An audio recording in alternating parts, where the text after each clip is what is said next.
Kakak lahir dan itu ada Burju yang berteman di Facebook saya. Saya mencatat minimal ada 3 ciri-ciri keluarga yang diberkati Kristus. Ciri-ciri yang pertama, senantiasa beribadah kepada Kristus. Sama-sama ikuti kata-kata saya, senantiasa beribadah kepada Kristus. Amin. Daud itu punya kebiasaan untuk memuji Tuhan lebih dari 5 kali Bapak Ibu. 7 kali.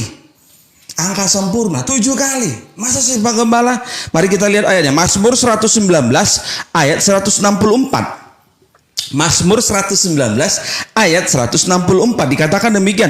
7 kali dalam sehari aku memuji-muji Engkau karena hukum-hukum-Mu yang adil. 7 kali dalam sehari aku memuji-muji Engkau karena hukum-hukum-Mu yang adil. Kata 7 kali itu bicara apa? Berkesinambungan Bapak Ibu. Tidak hanya sesekali kita beribadah kepada Kristus. Tidak hanya cukup hari Minggu aja kita beribadah kepada Kristus. Tetapi setiap hari seisi rumah tangga kita beribadah kepada Kristus. Ada mesbah doa kita bangun dalam rumah tangga kita masing-masing. Baca Alkitab bersama-sama. Yang setuju katakan amin. Iya kan? Jadi ciri-ciri rumah tangga yang diberkati Kristus Bapak Ibu, senantiasa beribadah kepada Kristus. Daud 7 kali dalam sehari memuji menyembah Tuhan. Memuji-muji Engkau. Karena apa? Karena hukum-hukumnya Tuhan itu adil. Manusia boleh berbuat tidak adil kepada kita, tetapi hukum-hukumnya Allah, hukum-hukumnya sorga selalu adil. Berikan tepuk tangan yang meriah bagi Tuhan Yesus Kristus. Senantiasa beribadah kepada Kristus. Saya mengajak, saya mengingatkan buat bapak-bapak, ibu-ibu, orang tua, mari bangunlah mesbah doa dalam rumah tangga saudara. Didiklah anak-anakmu untuk tetap cinta firman Tuhan. Amin. Saya pastikan kalau orang tua cinta firman Tuhan, saya pastikan dia juga akan mendidik anak-anaknya untuk cinta firman Tuhan. Amin Bapak Ibu. Iya kan karena dimulai dari orang tua, dari keluarga. Jadi kalau orang tuanya kawin cerai, mohon maaf nih, biasanya anaknya juga kawin cerai. Tapi kalau orang tuanya cinta firman Tuhan, anak-anaknya juga cinta firman Tuhan, terlihat dari kelakuannya sehari-hari. Amin Bapak Ibu.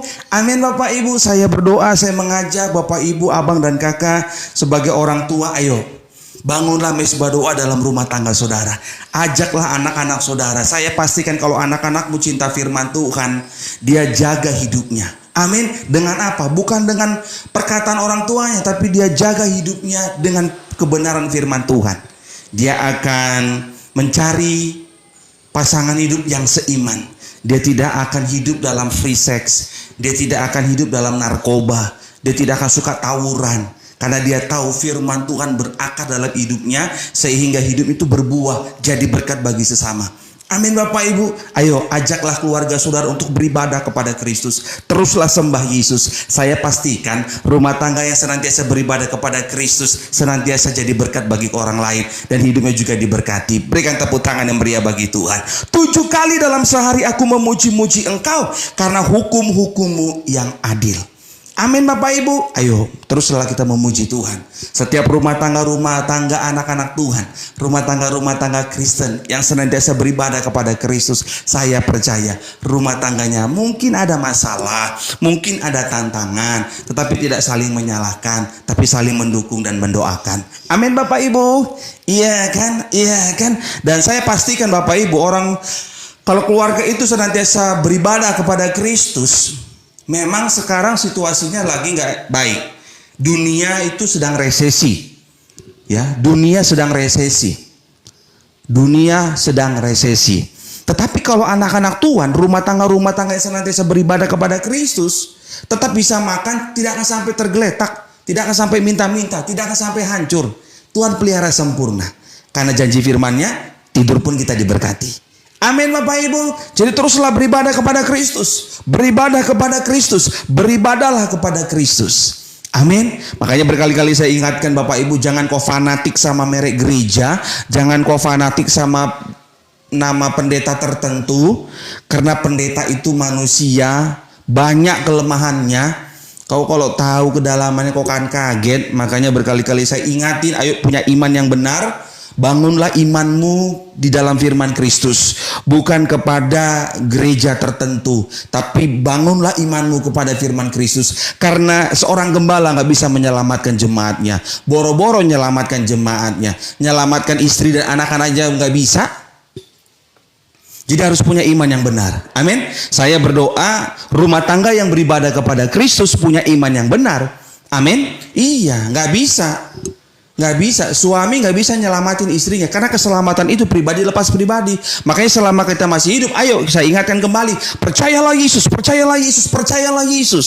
Karena dengan iman kepada Kristus kita diselamatkan, dengan iman kepada Kristus kita disembuhkan, dengan iman kepada Kristus kita diberkati, dengan iman kepada Kristus kita jadi berkat bagi sesama.